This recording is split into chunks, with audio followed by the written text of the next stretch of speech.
Allez, on ouvre le dossier du jour et ce matin, on se penche donc sur ces maisons de retraite qui se veulent exemplaires, loin des scandales qui émaillent le métier. Ces établissements font tout pour le bien-être de leurs résidents. Première escale à Saint-Pierre. Regardez, c'est ici, dans le Bas-Rhin.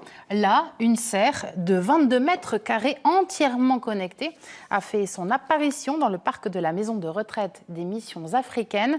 Un jardin autonome qui permet de reconnecter les résidents à la nature quand les sens jouent comme un bain de jouvence. C'est un reportage d'Odile Barthélémy et de Thierry Sitter. Il fait partie des plus anciens résidents de la maison de retraite.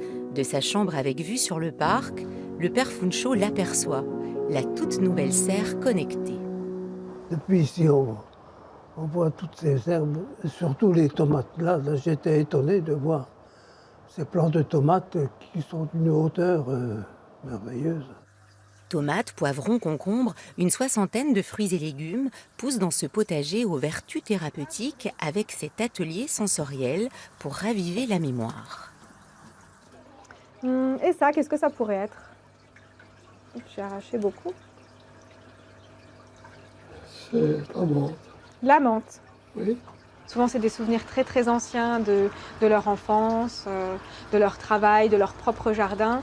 Et d'une betterave, on va pouvoir parler de la grand-mère qui faisait de la bonne cuisine. Et en fait, on va réactiver les ressources des personnes dans des souvenirs généralement positifs.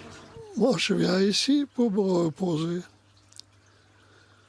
pour bien dormir la nuit. Je suis à l'aise, j'oublie mes soucis de la maison.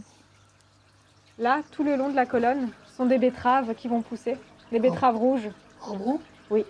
Et à l'intérieur, ils ont mis de la laine de roche pour faire pousser les plantes, oui. Ce système de culture, c'est l'aquaponie. Juste de l'eau, des racines et dans les bassins, une quarantaine de poissons.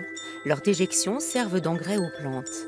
La serre, connectée à des capteurs, permet un contrôle à distance, ça facilite l'entretien. Les inventeurs du concept suivent de près son bon fonctionnement. Cette serre est connectée, donc ce boîtier vient prendre dans l'information et nous la renvoyer à nos serveurs.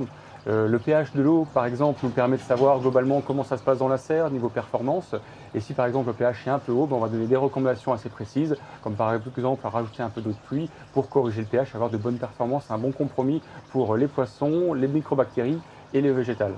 On va couper de la mélisse citronnée pour faire la tisane de cet après-midi. Première EHPAD en France dotée d'une serre connectée, la maison de retraite des missions africaines poursuit son projet de médecine alternative et reconnecte à la nature ses 48 résidents.